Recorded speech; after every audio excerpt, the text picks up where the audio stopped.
Unless the Lord builds a house, those who build it labor in vain.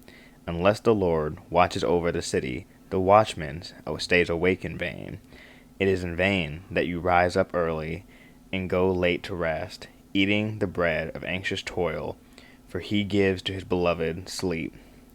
Behold, children are a heritage from the Lord, the fruit of the womb a reward. Like arrows in the hand of a warrior are the children of one's youth. Blessed is the man who fills his quiver with them.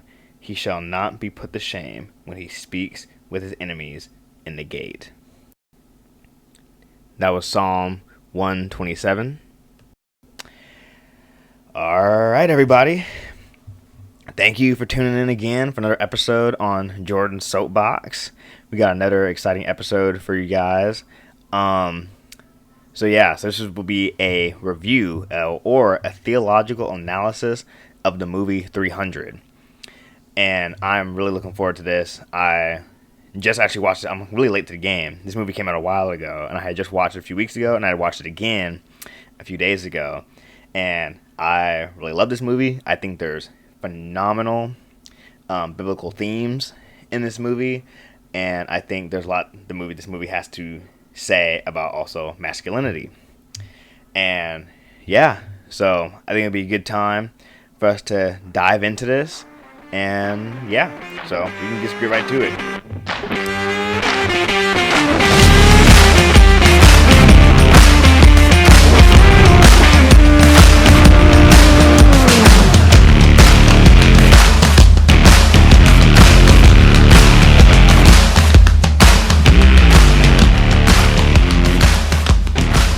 So, the movie 300 basically was released in 2006. It's a rated R film. It's a little less than 2 hours. The leading star is Gerald Butler as King Leonidas, and it's also starring David Wyndham and Michael Fassbender. Those are kind of like the three probably big actors in the movie. And the movie is based on the real event of Leonidas leading the 300 to fight off Xerxes' army from taking over Sparta.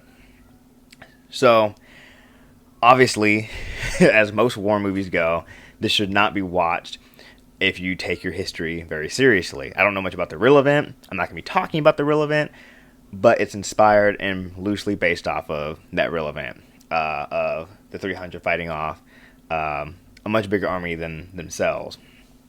But, so basically the movie's about King Leonidas gets the word that the Persian army, led by Xerxes, dang, that's a hard name to say, Xerxes, is going to take over all of Greece. So, against the wishes of his gods, oh, by the way, this contains spoilers, so if you haven't seen the movie yet, it's been close to 20 years since the movie's come out, so you should probably get on that, 17 years. So, anyway, you've been warned. So, basically, he disobeys the orders from I think the elders is what they were, and he gathers 300 warriors to go off and defend Greece. And they know that it's kind of a one-way trip. They know that they're gonna die, and they do ultimately end up dying. But they put up a fierce resistance against waves and waves and waves of the Persian army. But ultimately they end up dying. And then David Wyndham's character, Delios, ends up leading the charge to fight in Plataea against the Persian army with, I think, 40,000 soldiers. Anyway, so that's basically the movie. It's basically an ancient war film full of really epic set pieces, awesome fight scenes, and it's just really entertaining. I really enjoyed it. So if you choose to go watch it, I will warn you, there is partial nudity at minute 12, and then there's a sex scene around minute 20. And they're both relatively short scenes, so you can skip around, but most people probably know this already. It's a pretty violent movie, so if you don't take, gore and violence very well, maybe abstain. But I'll let you decide that with your conscience. So, but like I said, you've been warned. So, some of the themes that I have noticed in this movie, one is how there's a strong Christ figure in King Leonidas. And then there's also, I think, a lot of messaging to biblical masculinity. And there's also a lot to say, I think, about how we raise boys. That's why I read Psalm 127. And that was inspired from that in the ending, when he speaks with his enemies in the gate. That's the inspiration of the title of this episode, Enemies in the Gate. Because I think there's a lot of, and it's kind of more the underlying undertone, because they don't really talk about fatherhood a whole lot, but when you know how Sparta operates, fatherhood's a huge part of it. So to kind of explain that a bit, actually, I'll save this for the end.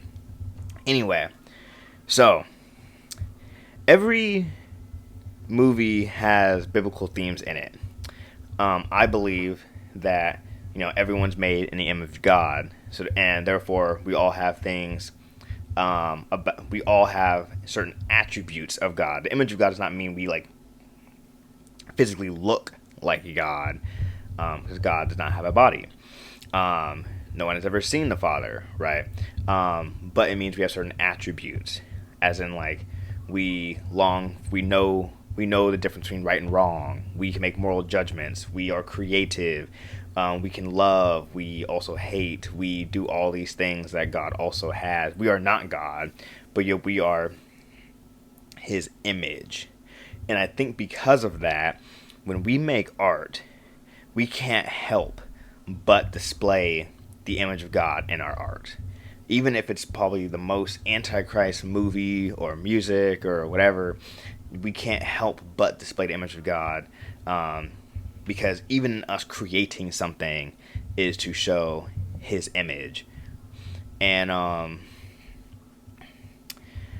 and I think one of the things, if you want to follow on this more, you should go look at this podcast called Popcorn Theology. So it's kind of like a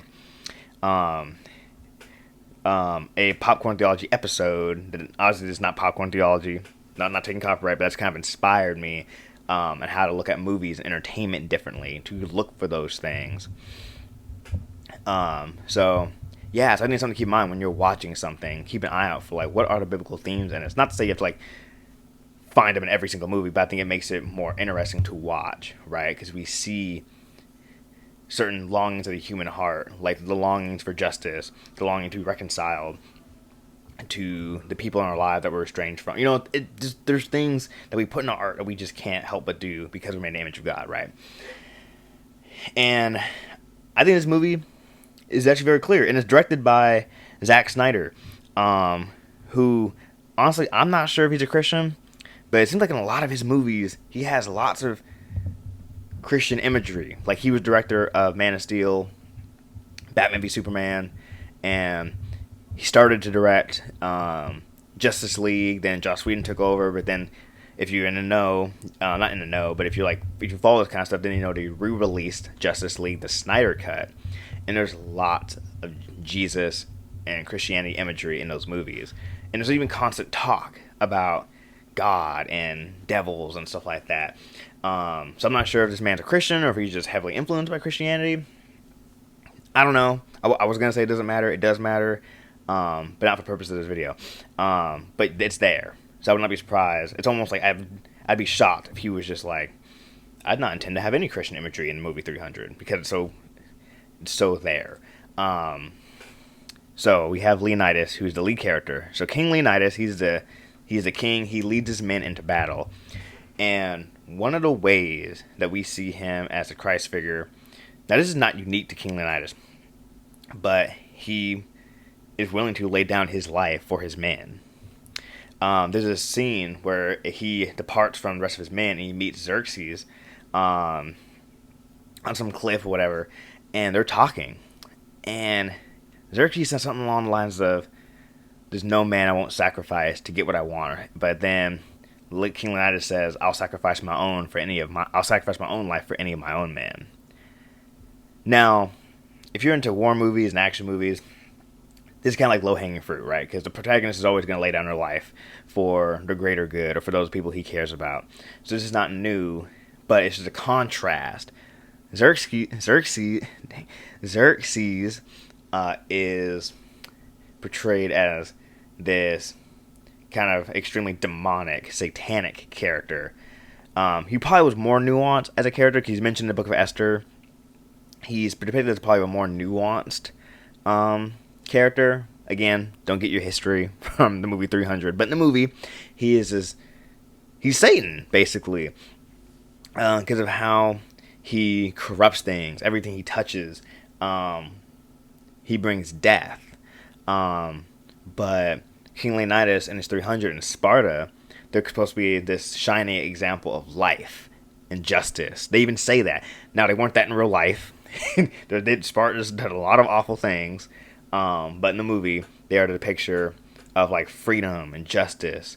And it's almost kind of like this, I won't say utopia because they're not perfect, but they, in contrast from Persia, they're the polar opposite.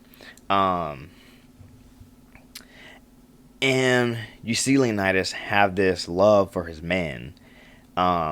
He is what you would call a warrior poet.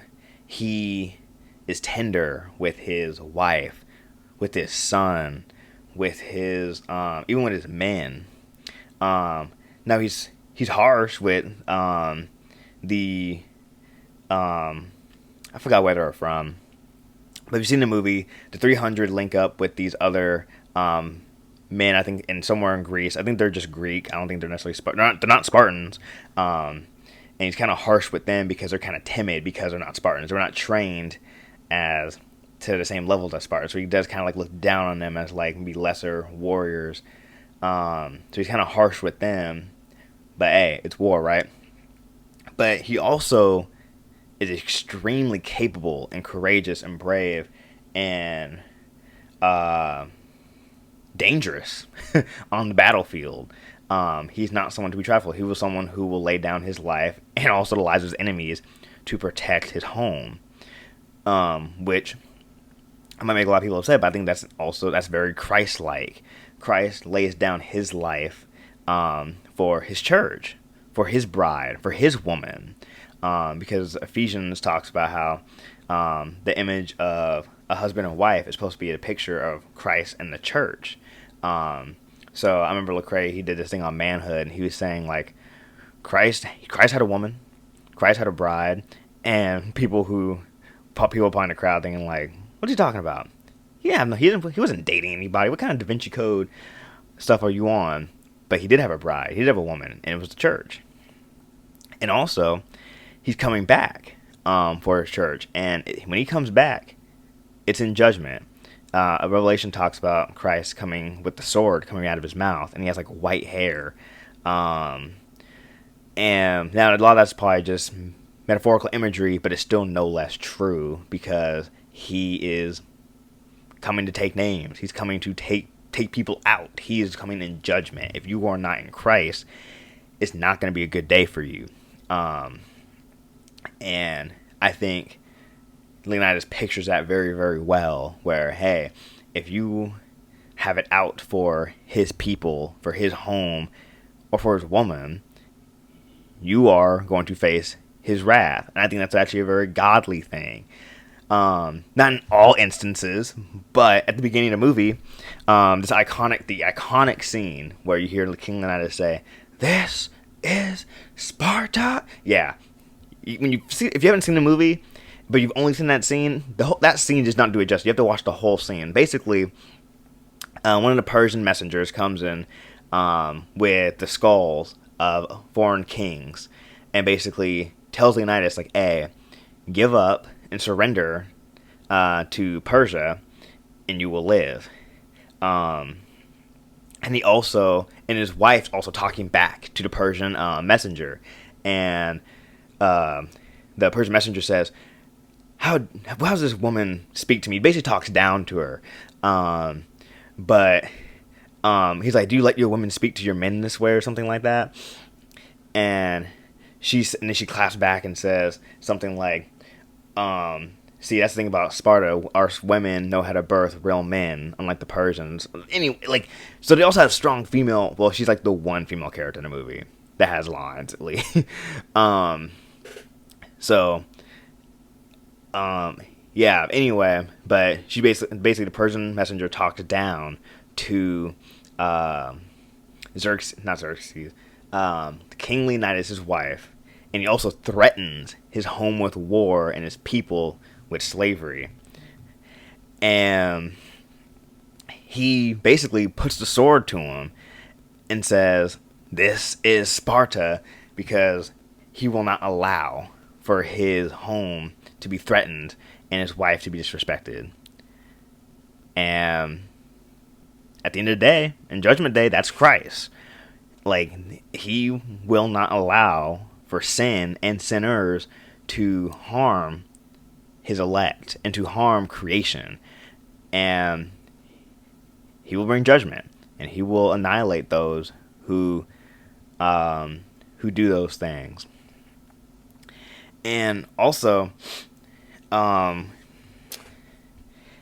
that interaction I was talking about earlier with King Leonidas and Xerxes, that was basically King Leonidas heard that Xerxes was coming to meet with King Leonidas, so they met, and basically it was scene for scene the story about Christ in the wilderness being tempted by Satan.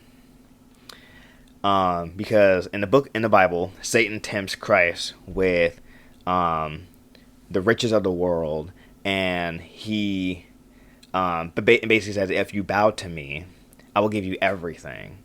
Basically trying to get Christ to not focus on his mission, on why he came, to save humanity. He tries to distract Christ. And that's what Xerxes tries to do with King Leonidas. He basically tells him, like, "Hey, if you bow to me, I will give you everything. You will be a warlord." Ultimately,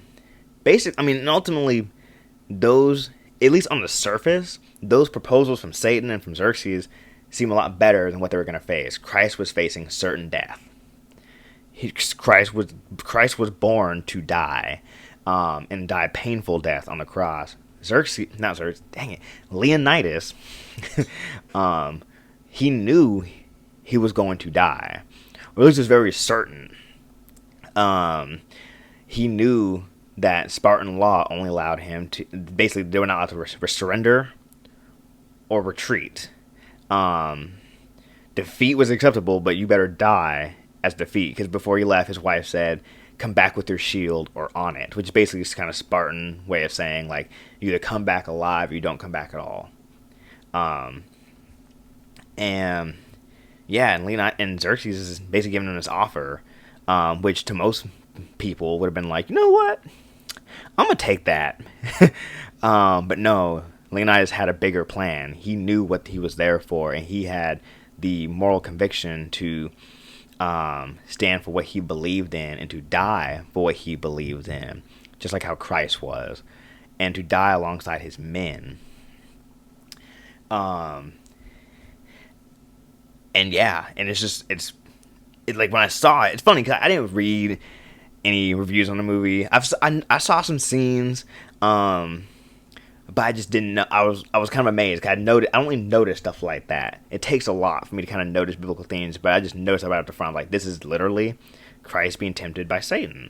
But as Jesus resisted that temptation, so did Leonidas. He was like, "You know what?" Kind of in a very coy, tongue-in-cheek way, he said, "Kneeling's not going to be very good for me because, I might have pulled a muscle or my legs hurt, so I'm not going to be able to kneel, yada, yada, yada." So he's also kind of funny, also with being very serious and manly and stuff. But yeah, it's just wild. And there's also two Judas figures in the film too. You have I forgot his name. He's a guy who basically he's back in Sparta, and he basically undermines Leonidas' campaign. He was bought by Xerxes to try to undermine the resistance that Leonidas was going to lead. So you see this in the beginning, where the messenger comes and he tries to tell Leonidas, we must be diplomatic, while Leonidas is threatening the messenger from Persia. So he's trying that's his first instance where he's trying to undermine Leonidas. Then when he leaves, when Leonidas gathers his men against the orders of their gods and their elders, he tries to stop them from leaving, but then he realizes, well, we can't stop them, let them go. Then when Leonidas is gone, he basically rapes his wife, Leonidas' wife, as basically blackmail to try to get basically get her under his thumb. But then basically he ends up getting it all comes out and he ends up getting killed by Leonidas' wife. Again, she's a bad woman. Yeah. Find yourself a Spartan woman. And she ends up killing him. And then you see these coins with Xerxes' face on it. Similar to, I think it's again a callback to when Judas realized what he had done. He threw the coins at the Pharisees saying, hey, I shouldn't have betrayed Jesus. Except that this guy in 300 was not repentant. Or at least Judas was not repentant either, but he did not die feeling bad. But he ended up facing the same fate as Judas, who killed himself in the Gospels. But this guy in 300 was murdered by Leonidas' wife. And then there's this other guy who's the let me check my notes real quick. Theron. I believe he was the hunchback person in the movie.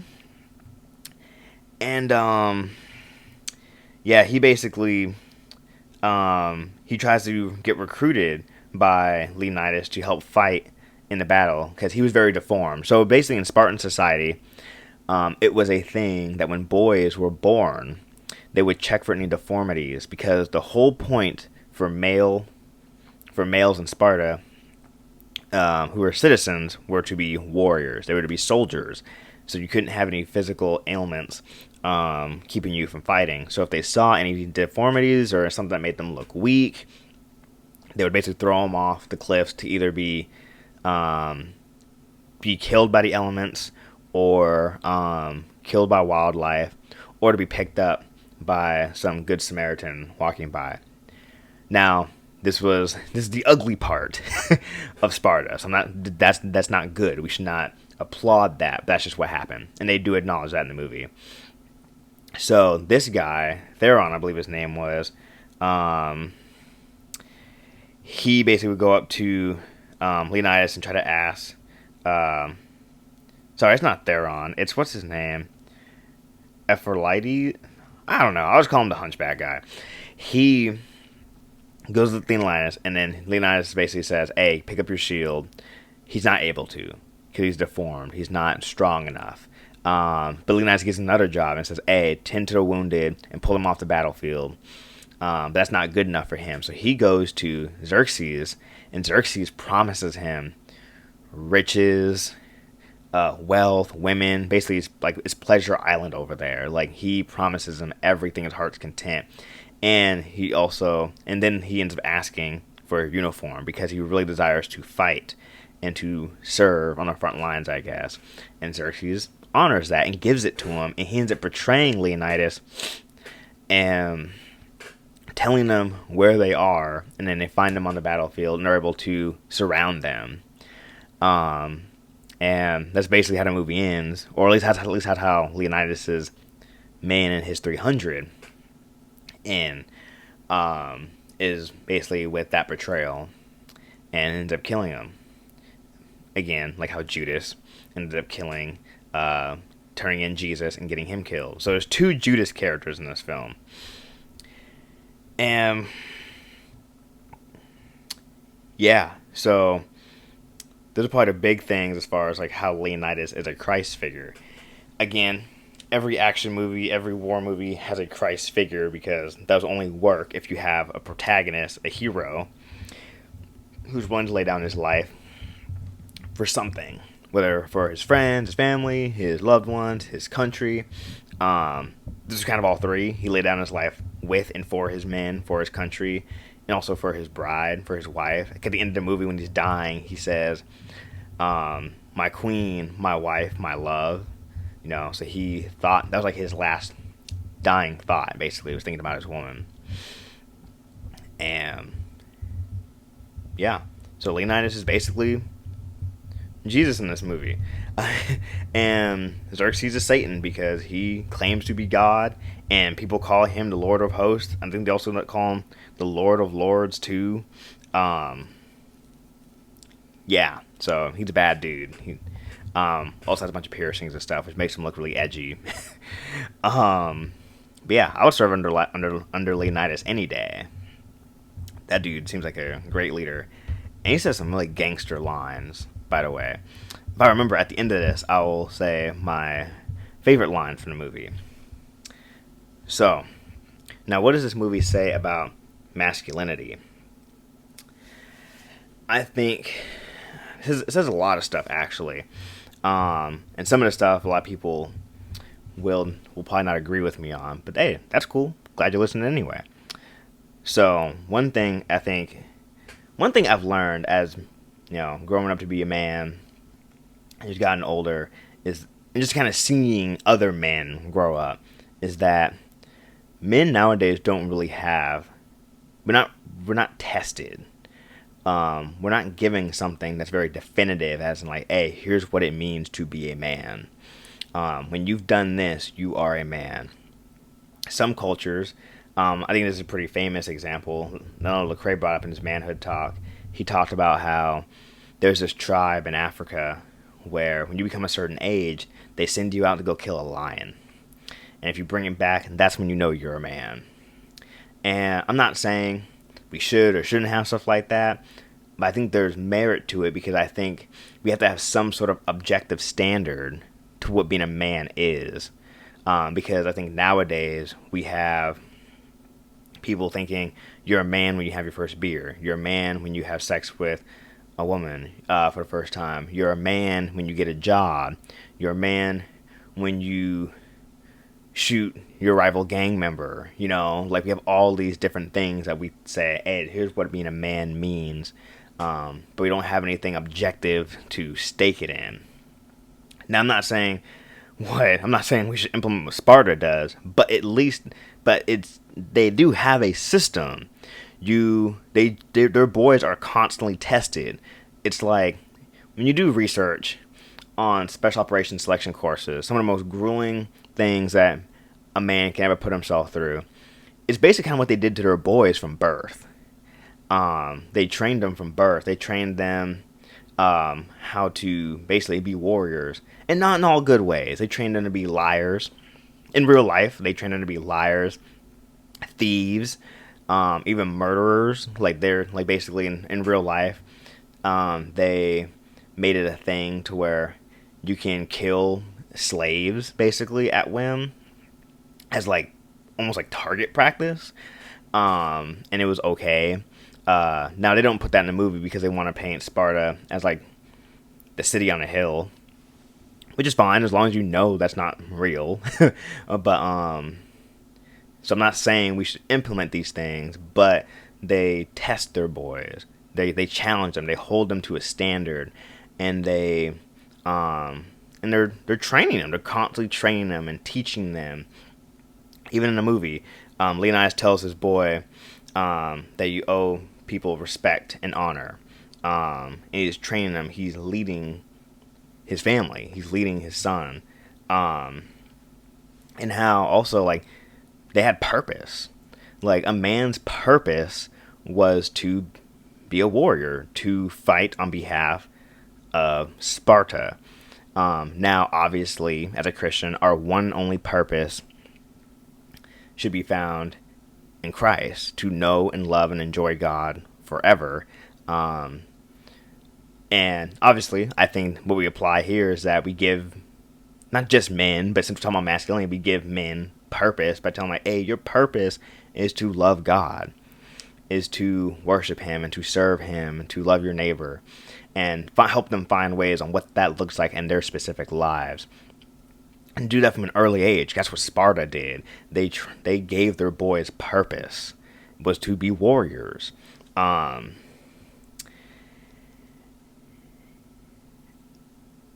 yeah, so it's like, I think we need that in our men, because I think we have a lot of men who are longing for meaning. We're either, and I'm preaching to myself too, right? I'm not. So I'm not immune to this. I'm in this camp too. We have men who are addicted to video games, who are addicted to porn, who are addicted to movies. I read a John Piper article, and it was talking about how one of the reasons why men play video games obsessively and look at porn obsessively is because it mimics something that we really want in real life. It is adventure and love.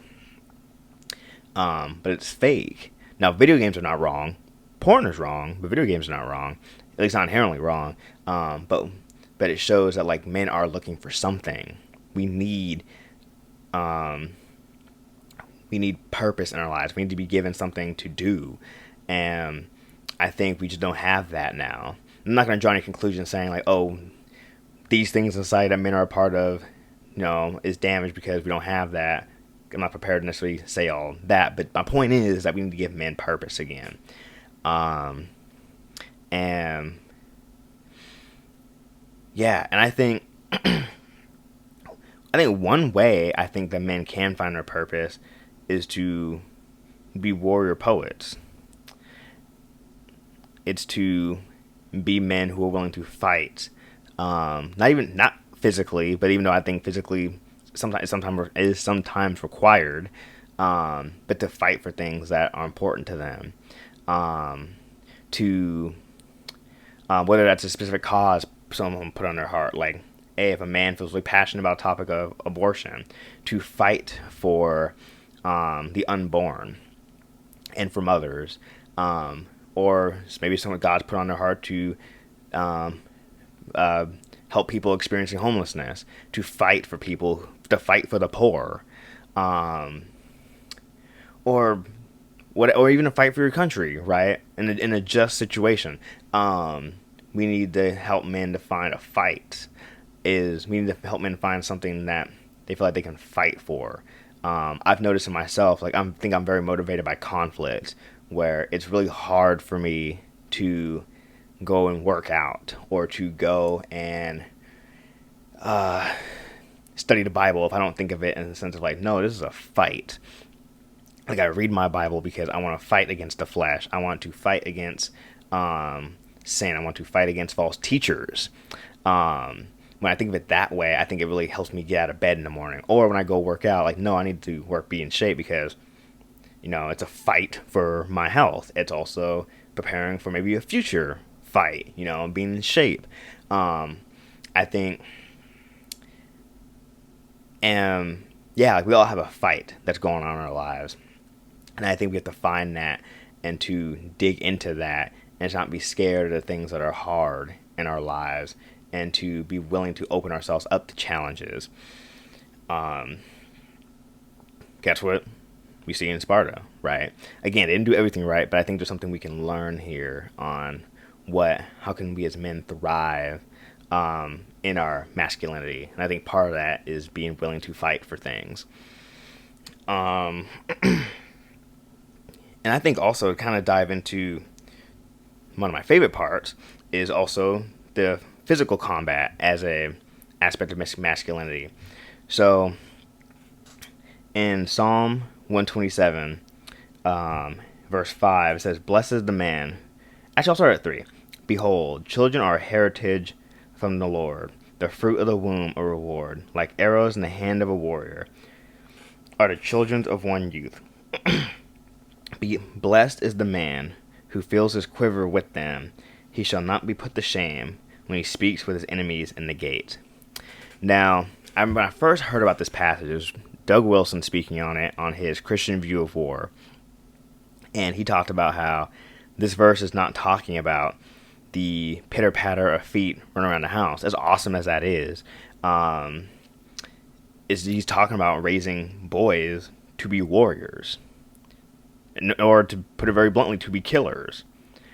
Um, and he shall not be put to shame when he speaks with his enemies in the gate, or when it says, "Blessed is the man who fills his quiver with them."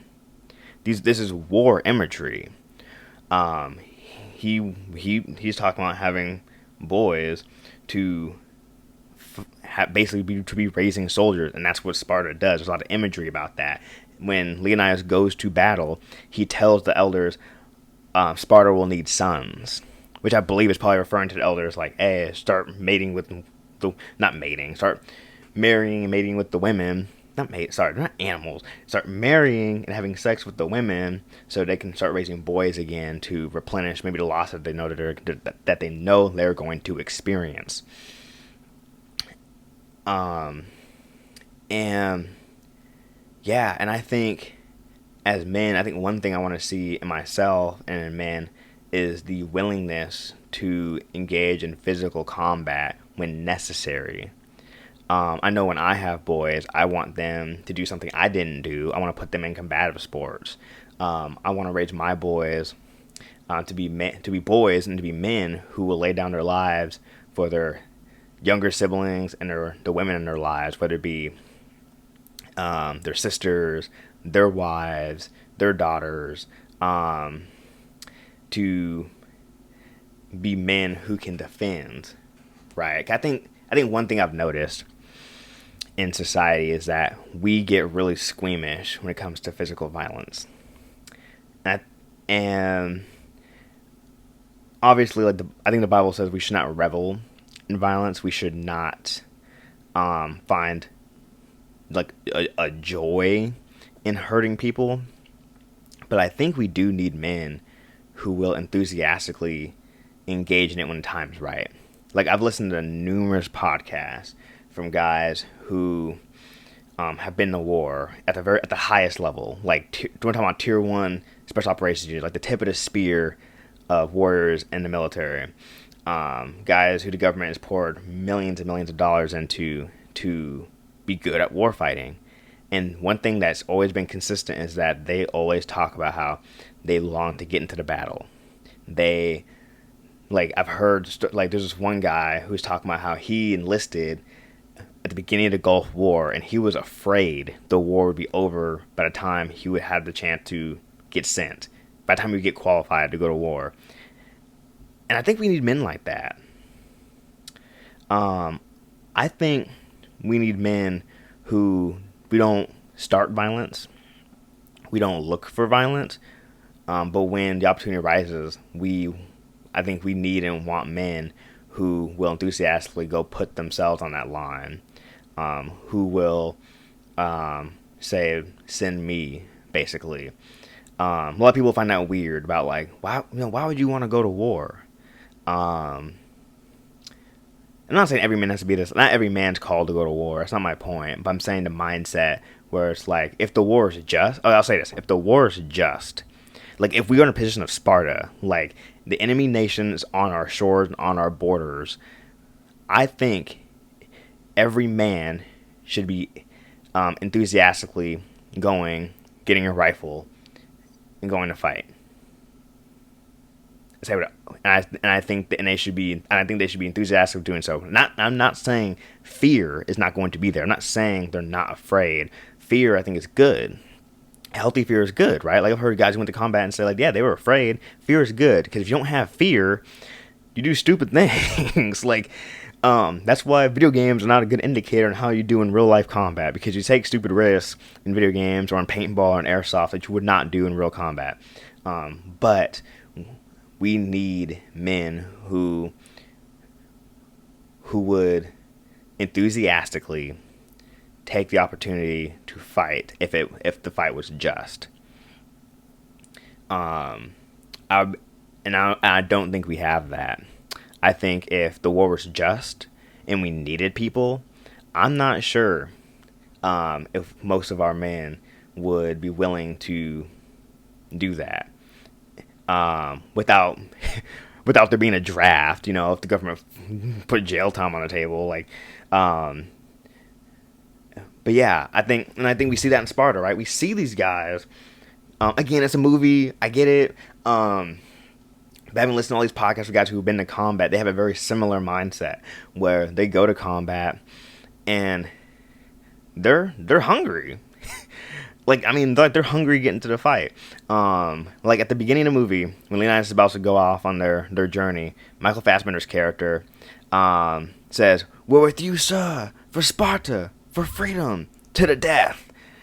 Then there's other scenes where the Persian army literally blots out the sun with their arrows, and the arrows are coming down. They're like laughing, you know, because they all want to be there. And I'm not saying every man has to be like, I think there's a certain breed of men who will be like that, and I think we need those men too. Those are typically the men who serve in the high levels of the military, who are going to be enthusiastic about going to combat. So I'm not saying like, oh, if you're not going to be that way, then you're not living up to your full masculinity. That's not what I'm saying. But I'm using that as an example. Like, I think that we need to be leaning towards that. We're like, no, like, we will, if the cause is just, we will face whatever we need to defend our home. Because those guys were willing to lay down their lives, and they would have done it again. You know, they died, and I just haven't seen the movie. They would have done it again, and you hear that from guys who serve at the highest levels in real life. They say things. They've went through these terrible things, and they'll say, "I would do it all over again." I even heard this one guy who was in special operations, and he said, "Gunfights were fun." You know, and yeah, so I think that's one thing I just want to see us men lean into, is to be able to, you know, to fight when necessary, and to do so enthusiastically if the time comes, and to not be, and then obviously this is coming from someone who has not been to combat. I won't go into detail. I'm working on that, but yeah, so this is kind of just my thoughts where.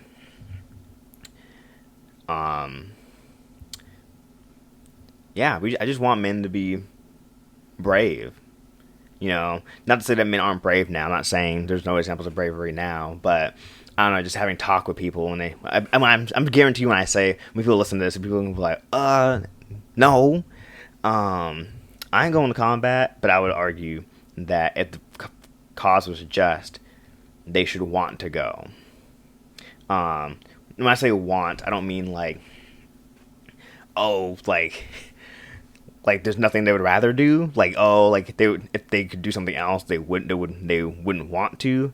But we should have men who, if they are needed, they will say, "I'll go, send me." And I think that's something we should think about, right? Like, if we were in Sparta's position, would we take up the fight if we were needed? Obviously, if you're not needed, okay, you know, or if you're unable, like obviously, like if you're quadriplegic and you're just not able to fight, like the guy, like the hunchback that I was talking about earlier. If you're not able to, then yes, that's different. But I think the desire should still be there to contribute. And again, if the fight is just, obviously, if we were to get into a war, we were just like slaughtering civilians en masse, like the Nazis and stuff, then yes, that's a time to abstain. That's the brave thing to do, would be to abstain from combat. But if the war is just, I think we should go. And I think we see that in 5. Blessed is the man who fills his quiver with them. He shall not be put to shame when he speaks with his enemies in the gate.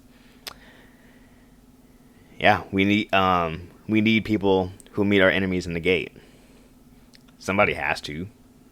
You know, whether this be the enemies, whether this is foreign enemies, like if you're in Ukraine, like, you know, Russia is your enemy, or if you just not in the military and you just live at home, you know, like someone who's breaking into your home to harm your family. Yeah, I don't know. When I was just thinking about this verse, I just thought about how I want to. Again, I'm kind of reiterating myself. I was kind of reiterating myself. It's like I thought about how I want to raise my boys, and how I want to raise my boy. I want to raise my boys to be some people might have issues with how I say this, but I'm not gonna be PC. I want to raise my boys to be killers. I want to teach my boys how to fight and to shoot. And obviously, I need to learn that too. Working on that. But I want to learn it and then pass it down to my boys. And I want them to be warrior poets. To be people who are tender-hearted to the weak and to the vulnerable, but are completely able and willing to put the hurt on bullies. Like, I just kind of think about, like, I want my son to be kind of son. Like, I think about this. If I were to put my kids in public school or private school, or not even in school, well, they will be in some kind of school, but or just anywhere. Let's not even they're in school. They're just anywhere, and someone picks on their sister. If they defend their sister, and it leads to physical violence because he is defending his sister, I don't care what the law says. I don't care what the school says. If they do it in defense of their sister, as long as they're not like beating the guy to a pulp when he's on the ground, but he does it in defense of his sister, he will not be in trouble at home. No shot. He might get suspended, but I'll be like, hey, we're gonna go get some ice cream. You did a good job defending your family, or even like, not even your sister. You know, the kid at school who is kind of a bit weird. You know, if he defends him or her, you're also not gonna be in trouble. If you use violence to defend somebody when violence was the only option. I want to teach my kids to be wise, right? Not everything needs to be solved with the fist. But I want to teach my kids to be able to discern those things and to be able to act when necessary. And I think that's because I see the lack of this in myself. I was not like this as a kid. I've never been challenged in that regard, and I'm not sitting here saying I would be. But I think I'm speaking of the ideal of how I want to be, and therefore I need to be that person to raise my sons. And Sparta kind of brought this up in me because these guys were raising their sons to be defenders, to defend their home and their families. And I think that's extremely admirable. And I think that is Christ-like because God defends his own. We see that in Exodus. We see him enable men to do that as well, like in Gideon. Like, Gideon had 300. Now, they actually didn't fight anybody, at least in the first part of the battle, because the Lord won the battle for them. But they're still willing to go into combat and to trust God in that, in order to defend their home. And, yeah, so, I don't know. 300 is a great movie. Lots of biblical themes, lots of talk about manhood. Again, Leonidas is a Christ figure. Xerxes is a satanic figure. Basically, the movie calls their boys to a very high calling, and I think we should too. And I think it also gives them a calling to be defenders and protectors, and I think we should do that too. I think us men, if the fight is important enough and if it's necessary, we should not hesitate to do our part in it. So, if you want to hear more about my thoughts on violence, because some people might be thinking like, but Jordan, the Bible says we should be pacifists. I have a whole podcast on that called Dove or Hawk. Should Christians be pacifists? Probably one of my favorite episodes thus far. So, yeah. So if you're down, check that out. I think that's about it for my thoughts. Hey, if you ever have any thoughts on this, let me know. Send me a DM or an email or whatever, comment. Share this with people who you share a cool podcast with. And yeah, I think that's about it. And I can come up with a part 2 if I got more stuff to say. So anyway, 300 is a great movie. You can get it on Amazon Prime, rent it for $4. And yeah, have a good one, y'all.